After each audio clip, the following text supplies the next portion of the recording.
Good morning বন্ধুরা। আজ হচ্ছে অঙ্ক পরীক্ষা, তাই সকাল সকাল ঘুম থেকে উঠে এই দেখো কম্বলের ভেতরেই বসে বসে অঙ্ক করছে। কি হলো, খাতাটা এভাবে ধরে রেখেছিস, দেখাবি না কি অঙ্ক করছিস? তো তোমরা কারা কারা আছো শীতের ভয়তে এই কম্বল লেপ এগুলো গায়ে দিয়েই তোমরা পড়তে বসো আমার মেয়ের মতো?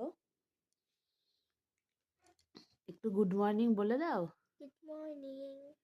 তো যাই হোক, আজকে ওর অঙ্ক পরীক্ষা, তো পরীক্ষা যেন ভালো হয়। বাদবাকি পরীক্ষাগুলো কেমন হয়েছে? ভালো।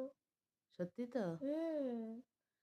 তো এখানে বসেছে অঙ্ক করতে, আর এই যে একটা কম্বল নিয়ে বসে পড়েছে গায়ে দিয়ে।